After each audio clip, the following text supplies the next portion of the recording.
named Amen and Ausar Thompson. And instead of going to college, Doug, they went to Overtime Elite. Overtime Elite is down there in Georgia now, I think in Atlanta. Exceptional facility from everything I've been told. I haven't been there.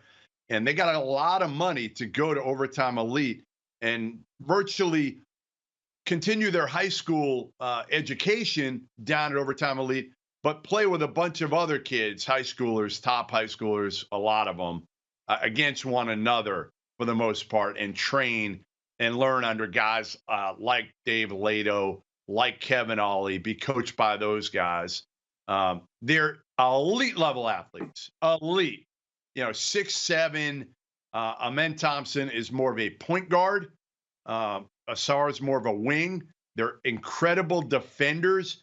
Again, they walk into the NBA as freak athletes with another gear to them. But the biggest question mark with both of them, Doug, is their perimeter shot. They're both going to be top 10 picks, regardless of the perimeter shot. They're also, this is a real thing, okay? They're 20 years old in January. And remember, we talked about Cam Whitmore yesterday, right? So Cam Whitmore is 18, and he played in college against 19 to 23, 24-year-olds. Amen and Ausar Thompson are 20, and they're playing against 16 to 18 to 19-year-olds at most with prep schools. So it is very difficult. And yes, there's no baggage in terms of not being good kids, okay? So there's no off-the-court stuff with them. So, but there is a legit question of, okay, you're physically dominant, especially defensively, but is it because you're playing against kids and you're a grown man? They are grown men, and the shooting is a problem. It just is. And the other issue to it is that we've been forever told by people whose, dads, sons are prospects, well, when you're in school, you just don't have time to work on your shooting. How many years have they been at Overtime Elite? How much school have they actually been in? The shooting has not gotten better. Okay. So I'm cautious with them. No, not dramatic. Yeah. Not dramatic. No, they're just so physically dominant at that level that it's hard to make them shoot. But when they get to big boy basketball next year, they're going to make you shoot. So I like Amen better because of his positional size and versatility defensively, his vision.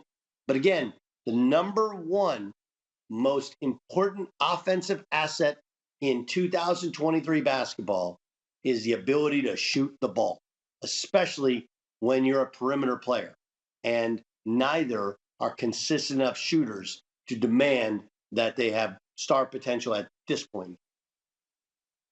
Dave Lato and everybody I've talked to raves about both of them as kids, like off the charts in terms of team first, maturity, all of that. But you're right. Ultimately, the biggest question mark is going to be, hey, if you're a point guard, and Amen's made the transition, and he's still making it to the point guard spot. Ausar is more of a wing, and he'll stay more of a wing as he goes into the next phase, obviously, in the NBA. To me, again, I'm with you. Now, they work. That's the one thing I'll say, Doug. Now, you say they haven't made a huge jump in the last year, that's accurate.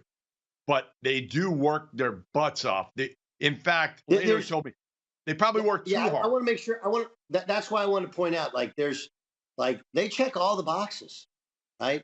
Positional versatility, work ethic, character, motivation. All of that stuff is great. But man, it's a hard life when you can't shoot the basketball. Now, like Ja Morant is an improving shooter, for example, who's a freak athlete, right? But you see, and again, De'Aaron Fox is a great example, isn't he? De'Aaron Fox might be the best example, but Ja Morant and De'Aaron Fox, they were natural point guards, at least coming into the league. Natural, gifted, could see things.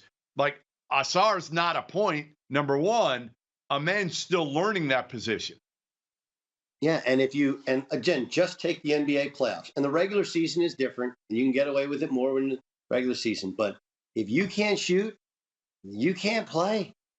Right? Two things you got to be able to do. You got to be able to multi-positional defender, and you got to be able to shoot. They can absolutely defend. And there's a competitiveness to them, which I like. But it's hard to tell, one, their level of athletic dominance, considering they're going against kids and they're men. And two, when will we see the jump shooting wise? Because I don't think this is a factor of, hey, they don't have the space, right? In the college game, you don't have the space. You have the space, but you also, you're shooting from further out against better competition, against better length, and you're playing more games and you're worn down.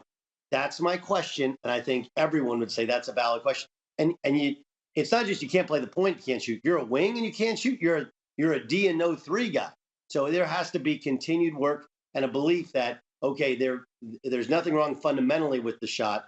And we have to make sure that it's a volume, and then figuring out the mental aspect of it. Because that is absolutely lacking in two very talented, well-educated kids.